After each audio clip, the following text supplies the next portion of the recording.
Leyes de Kirchhoff, circuito en serie. La primera ley de Kirchhoff, o ley de conservación de la corriente, establece que en cualquier circuito, la suma de las corrientes que llegan a un nodo es igual a la suma de las corrientes que salen de él. Por ejemplo, en una clavija, la corriente entra a la carga por un conductor llamado de fase. La corriente hace funcionar la carga o el equipo y sale por el conductor que se llama neutro. Es decir, la corriente que entra a un punto es la misma que sale de él. Por ejemplo, en un molino, la corriente de agua los hace funcionar y el agua sigue su camino. La corriente se conserva. En un contacto con dos equipos conectados, la corriente que llega por la fase llega al nodo y se divide en dos caminos.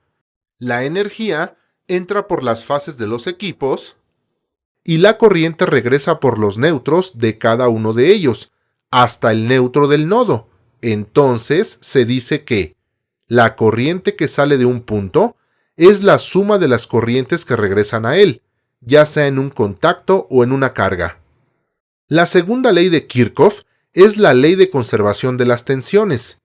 En un circuito cerrado, la suma de las tensiones de las cargas es igual a la tensión de la fuente.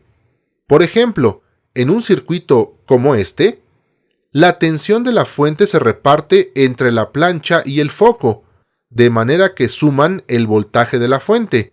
Entonces, si la tensión se reparte en los equipos, estos ya no funcionarán adecuadamente de acuerdo a la segunda ley de Kirchhoff.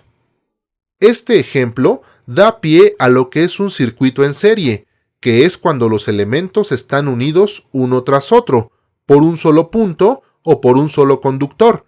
Esa es la característica principal de un circuito en serie. Se llama circuito en serie a aquel en donde la corriente que circula y pasa por todas las cargas es la misma. La corriente solo tiene un camino por el cual circular, cumpliendo así la primera ley. Asimismo, la suma de las tensiones en cada resistencia es la tensión de la fuente, dando cumplimiento a la segunda ley.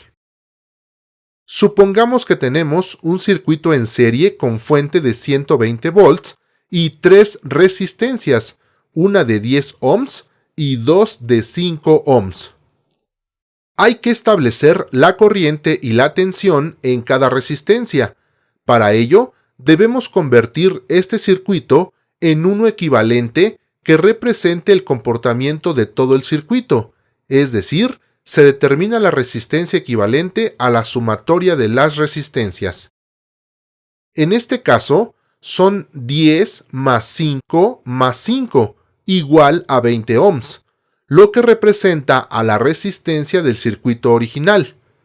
Con esto podemos determinar la corriente que circula por el circuito, utilizando la ley de Ohm que nos dice que la corriente es igual a la tensión entre la resistencia, 120 entre 20, 6 amperes. Quiere decir que por cada una de las resistencias circulan 6 amperes. Ahora la tensión. ¿Cómo se comporta? Se reparten esos 120 volts, partiendo de la ley de Ohm. Tensión es igual a resistencia por la corriente. La tensión en la resistencia 1 es 10 ohms, por la corriente 6 amperes, igual a 60 volts.